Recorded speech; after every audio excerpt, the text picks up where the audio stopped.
purpose for this country.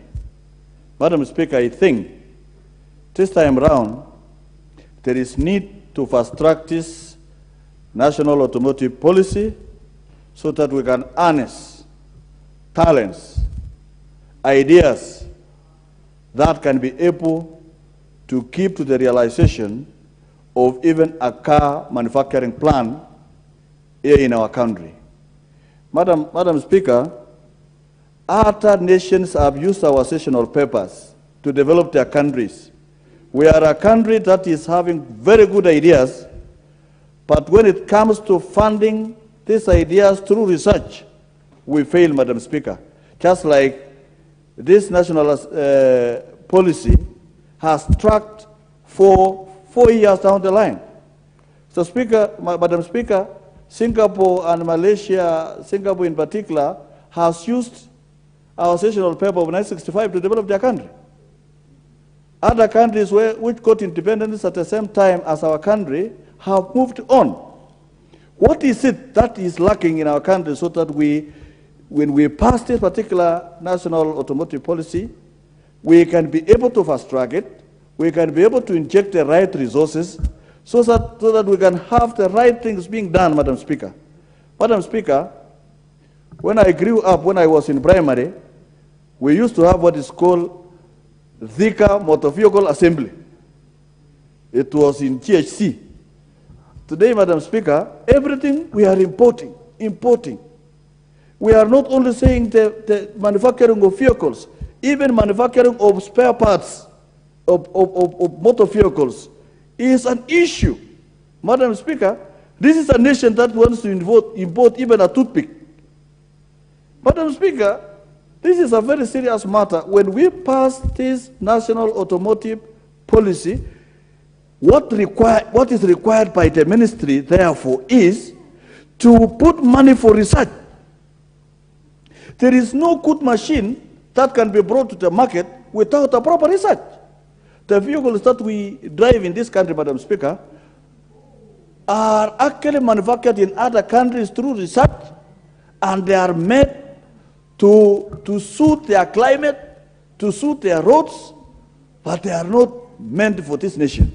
And that is why there is a lot of accidents, there is a lot of spare parts getting lost, because we are using vehicles from other countries which was developed for their own nations.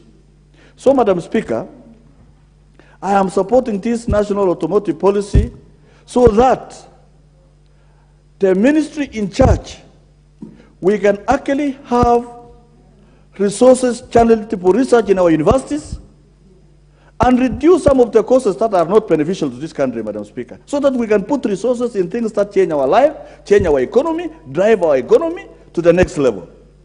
Madam Speaker, if you look today, why do we need so much about history?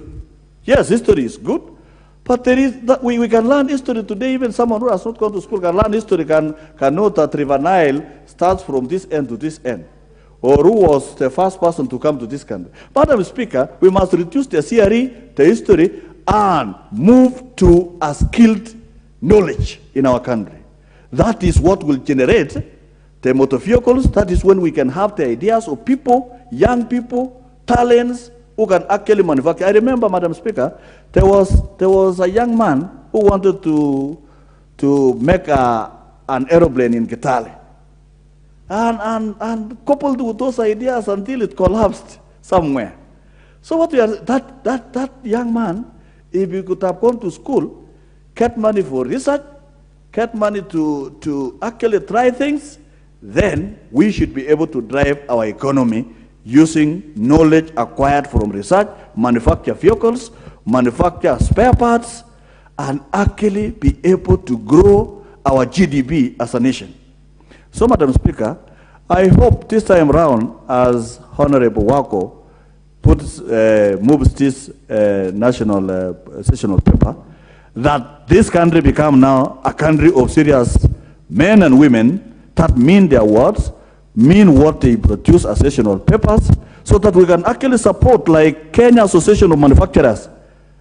If we can support the Kenya Association of Manufacturers to pump in resources for research, Madam Speaker, we shall have industrialists, people who are able to manufacture serious vehicles. Look at here, Madam Speaker.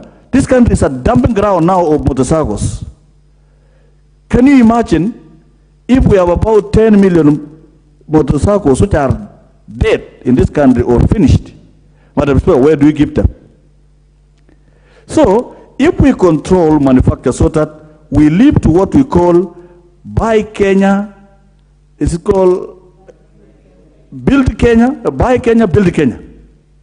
That is the only way we can be able to become an industrialized nation. Madam Speaker, we should even come up with policies so that companies like Toyota Kenya need not to come and assemble here.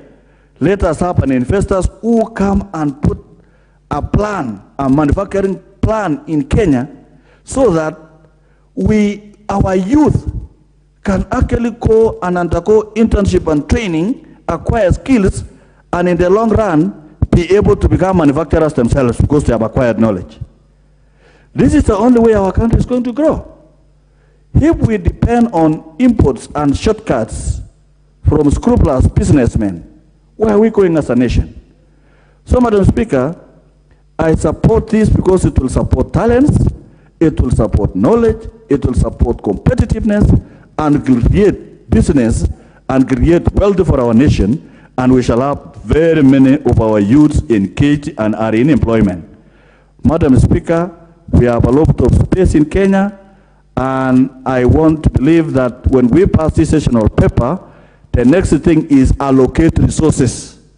Allocate resources in our budgets to our universities to conduct research and to our young industrialists so that they can be able to manufacture the right things that can actually be able to be used in Kenya. Look at India, Madam Speaker. India economy, they all use Mahindra because buy India, build India. So we need to have our own Mahindra manufactured here in Kenya, what Nyayo call Nyayo Pioneer cars.